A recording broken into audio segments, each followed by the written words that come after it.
Assalamualaikum warahmatullahi wabarakatuh, pemirsa MTA TV dimanapun Anda berada. Alhamdulillah, di pagi hari ini kita bertemu lagi di acara yang senantiasa mengedepankan pengetahuan yang bisa di-share, karena kita ada di IT. Namun kali ini tentu saja kita akan beda dengan yang sebelumnya. Sebuah nama yang mungkin di waktu setahun yang lalu tidak sampai ya. Jadi munculnya di awal pandemi. Ya, Indobarter. Apakah Indobarter itu? Kita akan tahu karena mungkin saya sudah sedikit mendapatkan informasi di internet kalau Indobarter ini di masa pandemi, awal-awal pandemi sangat bermanfaat sekali, utamanya untuk para penjual yang ada di pasar legi. Tapi yang jelas kita sudah menghadirkan tamu-tamu dari Indobarter. Kita langsung saja, di samping saya ada Mas Gilang Titah Ramadan, SSI Kom MT. Assalamualaikum warahmatullahi wabarakatuh, Mas Gilang. Waalaikumsalam, Pak. Bagaimana kabarnya? Alhamdulillah baik. Sehat. Kemudian di sampingnya ada Mas Rizky Primayuda. Ya. Assalamualaikum warahmatullahi wabarakatuh. Waalaikumsalam warahmatullahi wabarakatuh. Sehat juga? Alhamdulillah sehat. Alhamdulillah. Ya, ini Mas Gilang adalah tim digital marketing di Indobarter, kemudian Mas Prima selaku ketuanya ya. Kalau di waktu dulu pernah juga Indobarter datang ke sini waktu Mas Bagus aja ya waktu itu. Nah, benarkah apa yang saya sampaikan tadi? Kalau ada yang salah bisa diluruskan terkait dengan Indobarter itu sangat bermanfaat waktu itu untuk pedagang-pedagang di pasar legi ya. Saya hanya itu, tapi yang lebih pasti dari Indobarter sendiri yang menyampaikan, silakan. Iya, kalau menurut saya ya alhamdulillah selama ini banyak pedagang pasar yang memang merasakan manfaat dari Indobarter ya Pak, karena selama pandemi ini kita melihat pasar ini selalu sepi. Jadi ketika pasar ini sepi, gimana caranya memutar uang atau memutar pergerakan ekonomi di situ tanpa adanya transaksi dengan uang. Akhirnya dari pembimbing kami yaitu Pak Sutanto menyampaikan satu usulan bahwa pedagang pasar ini bisa loh kalau diajak barter. Seperti misal saya pedagang pisang dan Bapak mungkin pedagang sayur kangkung gitu seperti itu. Bapak harus menjual kangkungnya untuk membeli pisang. Normalnya kan seperti itu. Tapi dengan adanya Indobarter, kangkung ini bisa langsung ditukarkan dengan pisang. Jadi seperti itu. Jadi kita tidak usah menjual dulu baru membeli, tapi kita langsung tukarkan dengan apa yang ingin kita beli gitu. Sehingga banyak pedagang pasar yang merasa terbantu dengan itu. Dulu di Indobarter waktu dengan Mas Bagus Aji juga sempat menyediakan bahan pangan atau stok kebutuhan rumah tangga seperti sabun dan lain sebagainya yang memang tidak ada di pasar. Gitu. Jadi ya menurut beberapa teman-teman yang ada di pasar itu alhamdulillah sudah lumayan membantu walaupun belum bisa mencakup semua pedagang. Ya, itu clue untuk Indobarter ya, perkenalan tentang Indobarter sedemikian rupa bisa memberikan manfaat kepada para pedagang yang saat itu, tapi nanti kita akan juga tahu yang sekarang bagaimana. Kemudian saya akan tanya kepada ketuanya Mas Primayuda, Rizky Primayuda. Ya. Sebenarnya Indobarter itu sendiri, idenya bagaimana sampai muncul Indobarter itu sendiri? Ya, pertamanya itu kan ketika ada pasar legi yang ada tragedi kebakaran itu terus dipindah ke daerah Banjarsari itu ya. Nah terus banyak barang dari pedagang yang nggak laku gitu kan. Nah dari melihat fenomena itu muncullah ide dari pertamanya Mas Gilang sama Mas Bagus itu melihat fenomena kayaknya harus ada yang dipecahkan dari masalah ini. Kenapa bisa nggak laku? Karena emang transisi dari pasar kan mereka berpindah tempat sehingga pelanggan pun kebingungan untuk mencari pedagang itu berpindah kemana seperti itu. Nah akhirnya untuk memenuhi kebutuhan mereka seperti yang dibilang Mas Gilang tadi, mereka nggak harus menjual barangnya untuk memenuhi kebutuhan pokok dia gitu kan. Jadi mereka bisa langsung menukarkan barang mereka yang mohon maaf tidak laku waktu saat itu, bisa langsung ditukarkan di Indobarter dengan barang yang disediakan di Indobarter seperti misal sabun dan yang lain-lain seperti itu. Ya ya. Dan waktu itu 2021 benar? Dari itu 2020. 2020, mulainya 2020. Berarti Mas Gilang termasuk foundernya ya? Ya, alhamdulillah salah satu yang dari pertama sampai sekarang. Ya. Saya juga ingin tahu ini, sedemikian apa ya pedulinya ini Mas Gilang dan Mas Bagus ini. Bagaimana itu muncul? Mungkin itu muncul karena kita sering melihat ya, atau fenomena yang terjadi di sekitar kita. Ketika kita melihat banyak fenomena yang mungkin menurut saya, mohon maaf, perlu dibantu ya, kita mau nggak mau memang harus membantu. Memang ketika kita punya sebagian rezeki yang bisa disalurkan atau tenaga yang bisa disalurkan, ya kita seoptimal mungkin membantu yang ada di sekitar kita dulu. Nah, memang ajaran dari agama kita memang seperti itu, kita membantu yang dekat dulu baru yang jauh. Akhirnya dengan berbekal tekad dan ide dari Pak Sutanto, kita berdua mengembangkan konsep dari Indobarter yang sudah digodok sama Pak Tanto. Seperti itu. Langkah awal untuk bisa mendata para pedagang dan meyakinkan pedagang itu bisa mereka mendapatkan kebutuhan yang dia inginkan, itu seperti apa? Nah, ini sebenarnya cukup unik ya, gimana caranya mendata pedagang gitu. Mungkin di pasar udah banyak datanya, tapi data yang kita tahu di pasar itu kan data yang resmi ya, karena kan pasar itu pasti yang didata yang punya ruko resmi di pasarnya. Tapi kita kita tidak menampik bahwa ada misal seperti tetangga saya yang ada di Karanganyar tiba-tiba datang ke Pasar Legi bawa mobil atau bawa motor jual di depan, itu kan tidak terdata. Tidak terdata. Akhirnya kita turun langsung ke lapangan dengan bantuan mahasiswa magang dari UNS. Kebetulan waktu itu ada program namanya Merdeka Belajar, kita dibantu untuk gimana mendata pedagang pasar, kemudian gimana caranya kita sosialisasi. Nah, kebetulan sosialisasi itu juga dimulai dengan cara yang cukup halus gitu, karena seperti apa itu? Karena kalau misal kita masuk ke pasar terus bilang ini ada Indobarter, kita bisa barter di sini, itu pasti juga susah, ya susah juga. Atau kita menawarkan mau nggak ibu atau bapak bermitra dengan kita, itu pasti susah juga. Sehingga kita cara pendekatannya adalah membeli dulu dengan bertahap seperti itu, membeli, sering beli di situ, kita mengakrabkan diri di situ, itu lebih sampai, dan atribut-atribut yang kita pakai atribut normal layaknya kehidupan sehari-hari aja, tidak usah yang tidak usah yang harus pakai seragam atau apa, itu malah mungkin banyak yang ditolak. Pendekatannya harus sampai ke hati pedagang di pasar. Kalau begitu mohon maaf, wajah Mas Gilang ini untuk pedagang Pasar Legi sudah sangat familiar ya? Iya, mungkin yang paling familiar Mas Bagus ya, karena dulu kan Mas Bagus ketua dan koordinator lapangan seperti Mas Yuda sekarang. Kalau saya kan memang di belakang layarnya, gimana caranya mengatur barang yang ada di sini bisa tersampaikan ke pelanggan-pelanggan Indobarter. Jadi mungkin yang lebih dikenal di Pasar Legi Mas Bagus Aji sama Mas Yuda ini nanti ke depannya gitu. Ya. Luar biasa ini, saya sangat salut ini. Dan proses itu saya yakin karena harus mengenalkan diri kepada publik di Pasar Legi, kemudian proses ini juga tidak langsung sehari jadi kan, pasti itu bahkan mungkin 1-2 bulan pasti mereka baru paham terhadap Mas Bagus ini dan konsep-konsepnya. Terus sebenarnya seperti apa tanggapan awal ketika Mas kok setiap hari kesini terus misalnya? Apakah seperti itu ya? Kok beli terus ini apa sih sebenarnya? Gitu. Iya, kemarin sempat ada seperti itu ketika saya berdiskusi dengan Mas Bagus yang kebetulan sudah tidak di Indobarter lagi. Sempat ada obrolan seperti itu dan ada ini ya Pak, ada kecurigaan atau ada yang mungkin ada yang kurang suka karena kenapa kok belinya di situ terus seperti itu, karena kan kita memang mementingkan kualitas kalau kita mau menjual keluar gitu ya. Jadi ya otomatis cara menangan ini ya kita harus kecuriganya dari orang yang tidak pernah dibeli. Seperti itu. Kenapa kok beli di situ terus, kenapa nggak yang lain, katanya Pasar Legi online dan lain sebagainya ya. Padahal ketika kita beli di satu toko, karena memang membangun kepercayaan dengan satu pedagang itu sudah susah menurut kita gitu loh.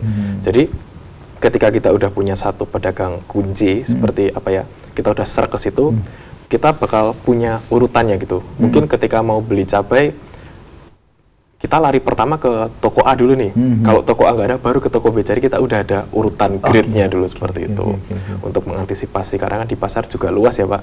Dan kebetulan dulu memang pasar Leginya dipindah ke depan kantor Indobarter gitu. Kalau sekarang kan sudah ada pasar Legi sendiri, sudah bangun sendiri. Jadi kita ini agak kesulitan ya untuk mendata pedagang lagi. Jadi kita harus masuk ke pasar Legi lagi, harus adaptasi lagi. Jadi memang di kepengurusan saya sama Mas Yuda ini kebetulan memang benar-benar baru dengan yang kemarin, karena yang kemarin tinggal jalan kaki ke depan rumah itu sudah ada, depan kantor sudah ada, tapi sekarang kita harus keluar dulu ke pasar. Tapi kantornya tetap di situ. Tetap di situ, Pak. Tetap di situ. Ya, tetap di situ.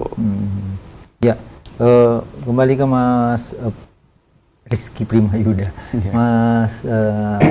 Mas Rizky atau Mas Prima sih yang sering? Yuda sih biasanya. Oh, Mas Yuda malahan ya. Oke, Mas Yuda, ini kan anggap saja lah Mas Gilang duluan ya, maksudnya lebih duluan. Bagaimana Mas Prima itu pun juga akhirnya tertarik juga untuk bergabung di sini, atau mungkin itu teman akrab atau teman main atau teman apa nih? Ya, sebelumnya udah kenal dulu, udah berteman dulu. Jadi enggak baru di Indobarter baru kenal tuh enggak sebenarnya. Jadi udah teman dulu. Itu ya. Terus kemudian apa yang mungkin ini sudah tahun kedua apa tiga ya? Kedua atau ketiga Indobarter ada itu. Adakah sesuatu yang lebih diperbarui dalam sistem di Indobarter saat ini? Ya, kalau sistem seperti yang tadi, dari pertama dari pedagang pasar Legi yang posisinya itu di depan Indobarter persis, sekarang sudah tidak di depan Indobarter. Jadi sekarang sistem kita waktu itu berarti masih di lapak-lapak itu ya? Iya, betul Pak. Ya. Karena sekarang sudah pindah di pasar yang sudah jadi ya? Iya, betul. Iya, lanjut. Nah, karena dulu perekonomian pedagang juga belum stabil, jadi masih banyak yang barter. Nah, ini kendala dari Indobarter sekarang itu, karena sekarang kan pasar sudah berjalan normal, sudah mereka tidak perlu jarang lah, mungkin 1-2 masih mau menukarkan barang yang tidak laku. Cuman karena udah laku, paling kita strateginya untuk memperluas pasarnya aja. Jadi kita memasarkan lagi barang dagangan pedagang di pasar Legi itu melalui sosial media. Jadi kita menggunakan digital marketing untuk memperluas jangkauan pasarnya aja. Jadi masyarakat sekitar Solo Raya nggak perlu datang ke pasar juga untuk belanja barang yang ada di pasar Legi. Gitu. Iya. Kalau varian barang atau dagangan yang ada di Indobarter itu apa saja sih? Wah, banyak ya Pak. Mungkin berapa ribu itu? Kalau berapa ribu nggak sampai ya, mungkin di angka ratusan gitu ya, sekitar 100 atau berapa gitu. Tapi di 100 itu juga banyak yang modelnya itu seperti kombinasi Pak. Maksudnya? Kombinasi itu seperti dulu, nah ini salah satu inovasi di saya sama Mas Yuda. Dulu kalau di awal kita cuman menjualnya tuh ya per item ya, seperti wortel ya cuman ada katalog wortel aja gitu. Tapi kalau sekarang itu ada paket ya, paket sayur apa, paket sayur apa, atau paket sembako apa, paket sembako apa. Nah, seperti itu. Jadi mungkin ada beberapa barang yang dulunya nggak ada, sekarang kita tambahkan dengan adanya paket-paket seperti itu. Jadi mungkin nanti bisa langsung dicek di ini ya, di WhatsApp bisnisnya Indobarter atau di Instagramnya Indobarter itu sudah ada. Iya. Baik, luar biasa Indobarter. Dan pemirsa dimanapun Anda berada, pagi hari ini kami juga memberikan kesempatan bagi Anda yang ingin bertanya. Telepon silahkan di 02716793000, SMS WA ada di 08112553000. Saya akan kembali setelah jeda pariwara berikut ini.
Baik pemirsa dimanapun Anda berada, kembali lagi kita masih ada di IT dan masih dengan narasumber kita dari Indobarter. Ada Mas Gilang Tita Ramadan dan juga Mas Rizky Primayuda.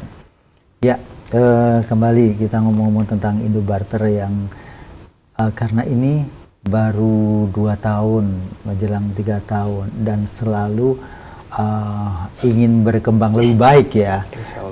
Dan itu idenya sudah cemerlang sekali dan sekarang ini hanya mulai beradaptasi ya, bagaimana agar para pedagang sendiri juga masih terus menggunakan jasa Indobarter. Tapi apakah ada juga rencana bahwa tidak sekedar pedagang, tapi bisa para petaninya, misalnya kalau tadi barang-barangnya seperti wortel dan sebagainya. Mas Prima.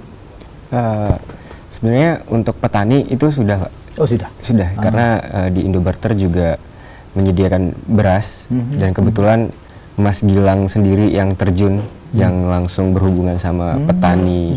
Kebetulan nggak jauh dari Solo juga sih, Delanggu. Delanggu ya, itu. Dengan beras yang udah cukup terkenal ya, beras Rojo Lele. Mungkin bisa Mas Gilang sendiri yang bisa langsung jelaskan kali ini. Oke, siap. Terima kasih Mas Yuda. Jadi sebelum saya di Indobarter itu kebetulan saya sudah buat seperti Bina Desa, Pak. Itu di Delanggu dengan memanfaatkan panel surya atau energi yang ramah lingkungan. Jadi dengan energi yang ramah lingkungan itu kita membuat satu alat untuk mengusir hama. Jadi mengusir hamanya itu tidak menggunakan pestisida atau tidak menggunakan kimia yang berbahaya seperti itu, tidak. Tapi kita menggunakan teknologi dengan menggunakan gelombang ultrasonik, ultrasonik dan ultraviolet itu untuk mengusir warang sama burung. Nah, akhirnya dengan Bina Desa di situ, kelompok petani yang ada di Delanggu ini merasa kalau wah ini hasilnya lebih banyak dan lebih bagus nih. Minta tolong dong Mas Gilang buat dipasarin gitu. Nah, akhirnya kita melemparkan pasar yang Bina Desa di Delanggu itu ke Indobarter gitu. Jadi di Indobarter ini ada subbagian untuk Bina Desa, itu salah satunya saya sama teman-teman dari UNS juga. Dan itu udah berjalan di 2 tempat. Ini alhamdulillah akhir tahun kemarin itu tambah di 1 desa, itu di Karanganyar, di daerah Mojogedang. Jadi yang awalnya cuma di Delanggu saja, ini kita udah mengimplementasikannya di Mojogedang juga. Nah, nanti rencananya Indobarter ini punya produk original nih gitu, produk original Indobarter yang bukan dari pasar legi online gitu, karena kan selama ini Indobarter pasar legi online, tapi nanti ada produk original Indobarter yang memang langsung membina ke petani. Ya, salah 2-nya tadi ada di Delanggu dan di Mojogedang, di Karanganyar gitu, Pak. Ya. Memang kalau tadi disebutkan bahwa produk Rojo Lele, beras Rojo Lele ini katanya sudah tidak ada orang yang menanam gitu ya. Tapi kalau ini memang asli Rojo Lele? Ya, kebetulan kelompok tani yang kita bina itu dapat bantuan dari pemerintah Klaten dan langsung ditunjuk oleh pemerintah Klaten untuk eksperimen atau uji coba penanaman kembali Rojo Lele. Jadi ada Rojo Lele itu varian baru namanya Rojo Lele Serinuk. Kalau orang-orang di Indonesia mungkin banyak yang menganggap Rojo Lele itu cuma cap atau merek, Pak. Jadi beras cap Rojo Lele. Nah, tapi kalau sekarang memang begitu orang. Faktanya seperti itu. Memang dulu itu beras kualitas terbaik. Ternyata Rojo Lele ini setelah saya tahu itu varian dan itu ada surat keputusan dari pemerintah juga. Ada SK-nya dan itu sebuah varian kayak C4 atau Mentelangi, IR dan lain sebagainya. Itu ternyata varian baru, dan ketika kita padukan dengan sebuah teknologi yang bisa saya bilang cukup terbarukan karena kita kerjasama dengan UNS juga untuk merakit alatnya, kita bisa mendapatkan kualitas Rojo Lele ini yang alhamdulillah cukup bagus, dan kemarin dapat support juga dari pemerintah Klaten untuk dilanjutkan penanamannya. Itu dimulai dari akhir tahun 2020 penanamannya itu. Jadi semua di daerah Delanggu ada desa Kaibon sama Ngebong itu menanam Rojo Lele Serinuk namanya, dan itu dilakukan dengan pendekatan organik juga. Jadi nggak cuma Rojo Lele yang kualitasnya bagus, tapi kita menghindari penggunaan pupuk kimia dan penggunaan pestisida yang berbahaya dengan pendekatan teknologi. Jadi udah kualitasnya bagus, kita menggunakan pendekatan organik juga. Seperti itu, Pak. Wah, lumayan bagus sekali ini. Ini kalau bisa bahwa yang menjualkan rojo lele hanya Indobarter gitu. Mungkin di Solo ya Pak, karena kemarin kita sempat survei juga ke pasar Legi itu nggak ada kalau beras yang rojo lele Nggak asli. ada, memang nggak ada. Hanya memang Karungnya tempatnya, aja, karungnya ya. stok rojo lele memang Iya, ada. Tapi karena- saya kemarin juga lihat di IG-nya Indobarter, ini maksudnya, tapi di situ ada tulisan bahwa itu rojo lele yang asli. Iya. Saya memang ini harus klarifikasi apakah itu rojo lele asli, tapi ternyata memang ini sudah dimunculkan kembali. Iya Pak, Ya. di Solo itu kemarin saya survei cuma ada di Pasar Gede. Itu pun Pasar Gede juga dapat dari Klaten gitu, dapat dari Klaten, dan kita melihat harganya tuh wah pasarannya memang lumayan mahal, tapi memang di daerah Solo masih banyak kok orang yang mau untuk mengkonsumsi rojo lele gitu. Kalau orang-orang kuno itu pasti anggap saja lah kalau sudah makan rojo lele nggak pakai lampu nggak apa-apa gitu.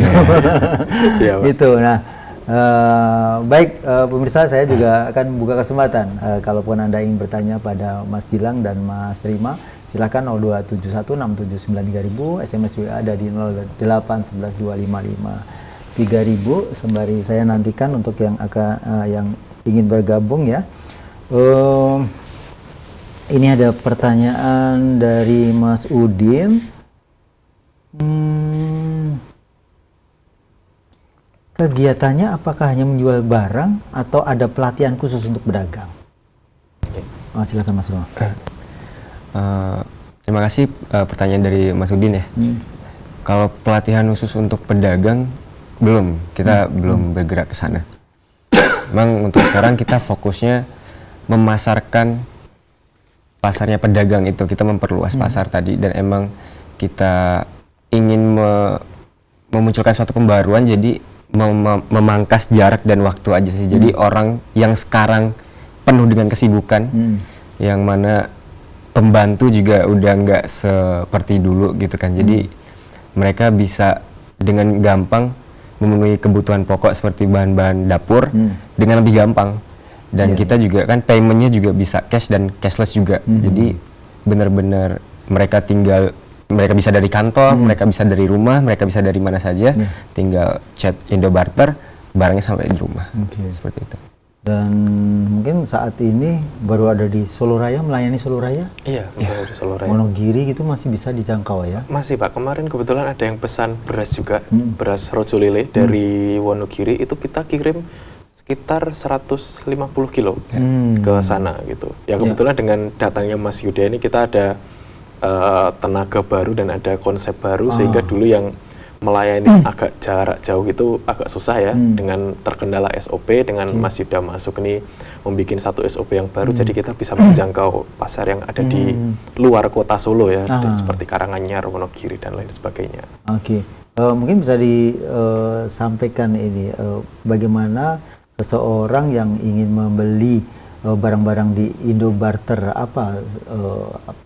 keharusan apa yang harus pakai WA atau pakai aplikasi yang lain gitu? Kalau selama ini teman-teman mungkin yang mau pesan di Indobarter bisa langsung ke WhatsApp-nya Indobarter.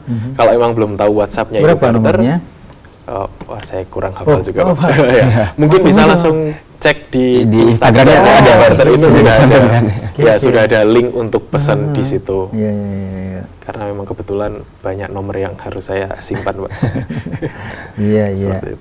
Baik, begitu ya Mas Ari. Kemudian ini Mas Gilang, dan ini ada Mas Ari di Solo.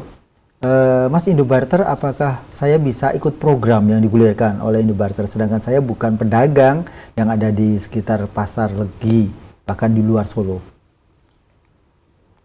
Untuk ikut gitu mungkin nanti bisa dibicarakan dulu Ini ya Pak. maksudnya ikut program saya juga belum paham ya.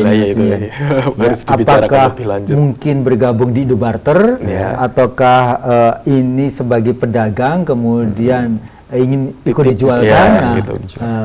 Bagaimana ini bisa dijawab? Mungkin kalau statusnya punya barang yang bisa didagangkan atau dipasarkan di Indobarter, mungkin ya bisa, tapi masih bisa harus diobrolkan lagi karena di Indobarter ini juga Ada seleksi? ada seleksi dan ada Indobarter tema Lebaran nih Pak, tema puasa.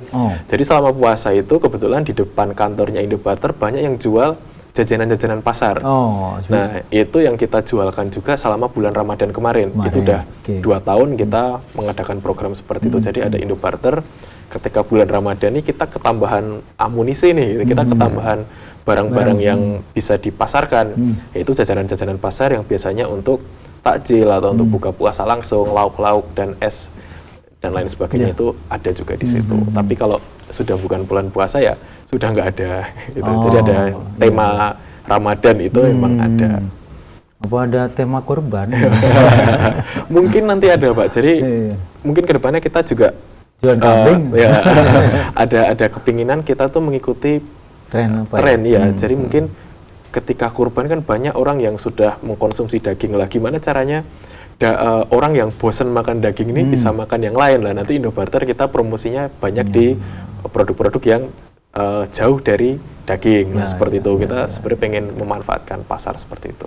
Momentum lah, kita cari momentum. Kalau bergabung sebagai krunya Indobarter ini mungkin nggak? Ada kemungkinan juga Pak, karena memang sekarang Indobarter nih. Ini berapa sih sekarang timnya? Ini masih bertiga. Cuman bertiga. Kemarin berlima.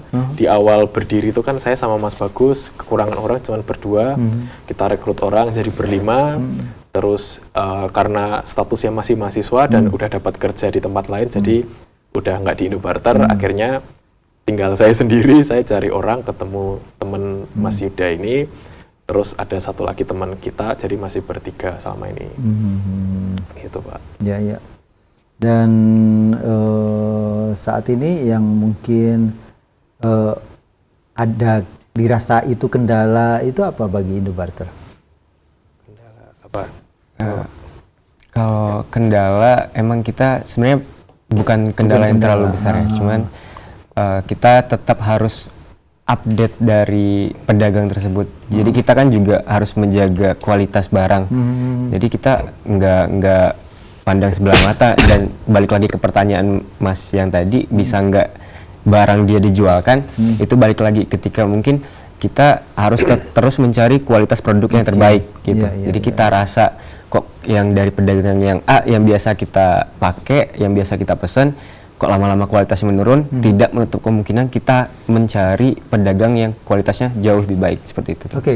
Dan kalau produk itu produk makanan ya, apakah itu harus makan bahan mentahnya atau bisa, kalau tadi takjil berarti matang ya?